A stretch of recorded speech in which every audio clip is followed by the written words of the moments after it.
Stan Mitten is a real estate agent living in Los Angeles with what seems like a perfect life. He's filthy rich and deeply in love with his beautiful wife Mindy. Stan has a unique way of selling properties, but his methods involve scamming clients out of small amounts of money over time. These fraudulent tactics add up, and one day Stan is arrested for first-degree fraud. After being found guilty, Stan learns he's facing a minimum of 3 years in prison. Desperate, he asks his lawyer to bribe the judge.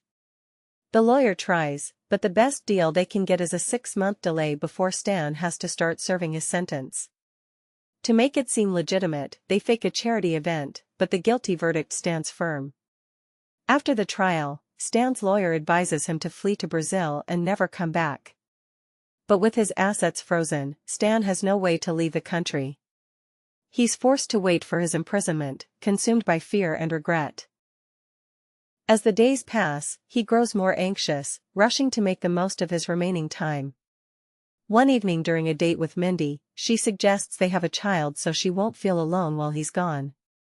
Stan dismisses the idea, worried that they might have to give the child up for adoption if something happens to him in prison. His response creates tension, and Mindy storms off, leaving Stan feeling guilty and lost. Distraught, Stan goes for a drive and ends up at a bar. While drinking, he spots a man with a prison tattoo and offers him $10,000 for advice about surviving prison. The man paints a grim picture: prison guards don't care about inmate violence or deaths as long as no one escapes. He warns Stan that someone like him will likely be targeted sexually. Horrified, Stan realizes that his fears about prison life might be true. The man advises Stan to join one of the prison cliques like the Nazis, racists, or specific ethnic groups. But Stan doesn't fit into any of these categories. The man's final advice is chilling: Stan should kill someone early on to scare off potential predators.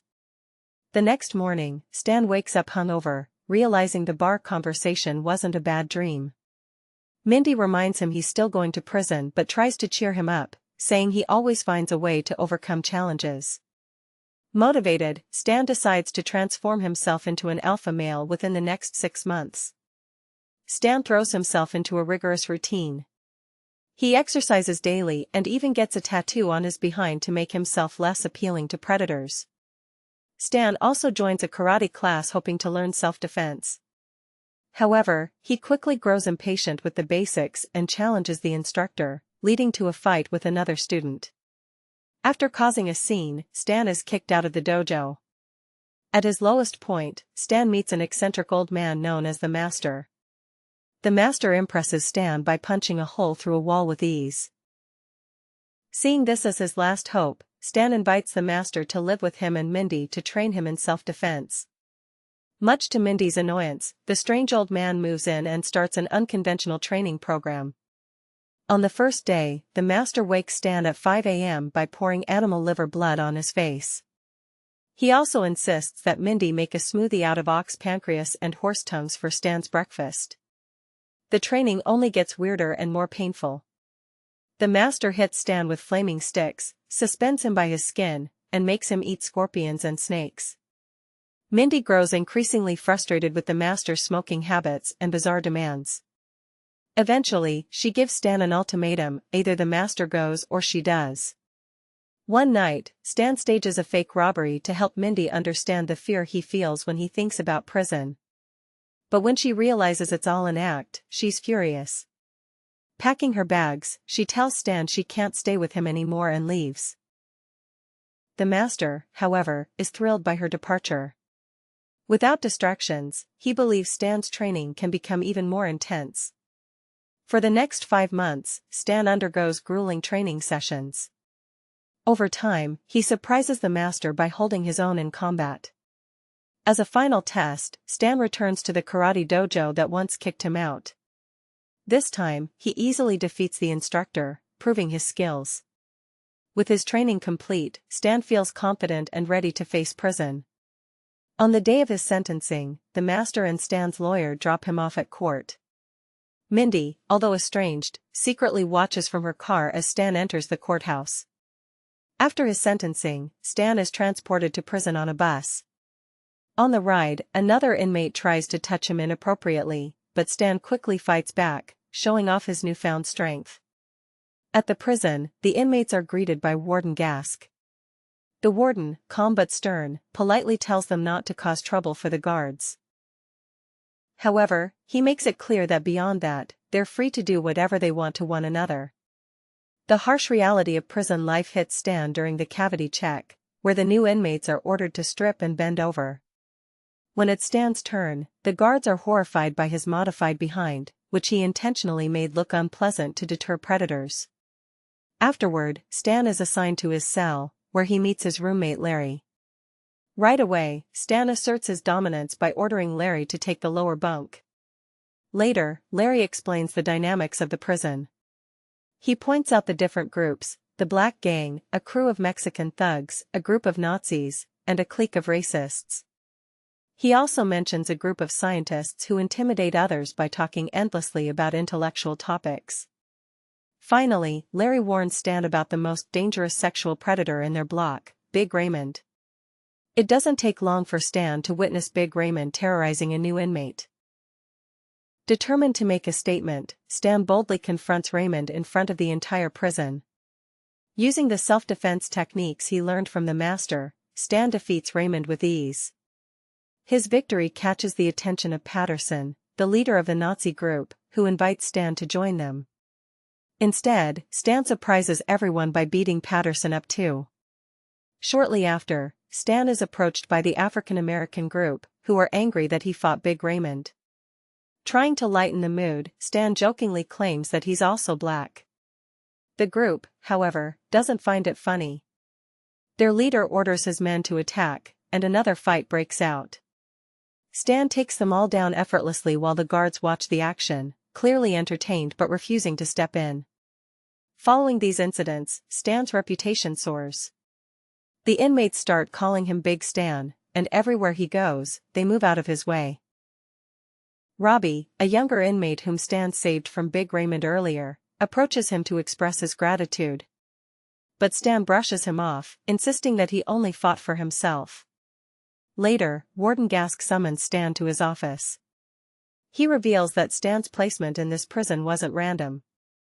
The warden plans to take over the prison property to build a luxury estate and needs Stan's expertise as a realtor to review the documents for flaws. In exchange, Gask promises to release Stan after just 1 year. Intrigued, Stan agrees to help, though the warden refuses to share exactly how he plans to clear the prison of inmates. Meanwhile, the inmate groups decide to unite against Stan to teach him a lesson. One day while Stan is showering, Patterson attacks him with a makeshift knife crafted from a melted toothbrush and razor blade. Stan, prepared for anything, pulls out nunchaku he made from soap bars and a shoelace. Using his training, he quickly defeats Patterson, leaving him injured and sent to the hospital. Missing his wife, Stan contacts his lawyer to ask if she sent him divorce papers. To his relief, she hasn't. Feeling a renewed sense of hope, Stan begins working on the warden's project. During this time, he is introduced to Dang, a former Vietnamese mafia member turned politician, who is Gask's partner in a scheme to sabotage the prison. While working, Stan overhears Gask and Dang discussing their plan. They intend to provoke inmate violence, forcing the guards to shoot several prisoners. This would give the prison board a reason to shut down the facility, allowing Gask to take over the land for his personal project. Shocked by the severity of their plan, Stan feels responsible for protecting the inmates, even though many of them resent him. Determined to act, Stan organizes a meeting with the inmates to set new rules and boundaries. First, he bans all violent video games and movies, calling them harmful influences.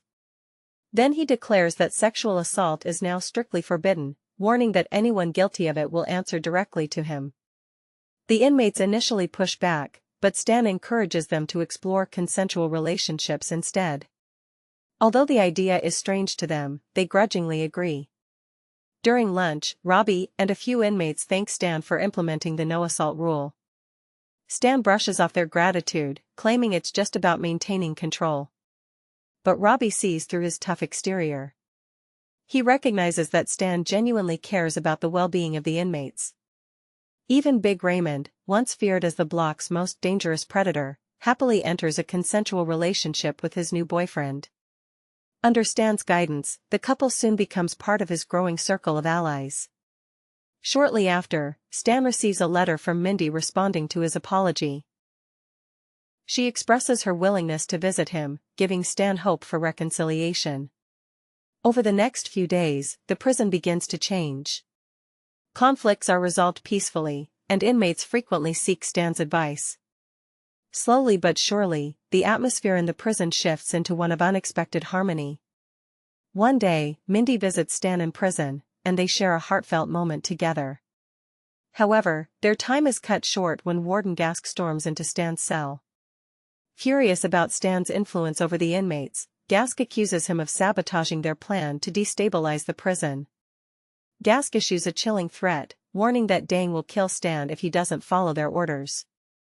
The next day, Stan consults his lawyer, who advises him to cooperate with Gask, explaining that the warden holds significant power.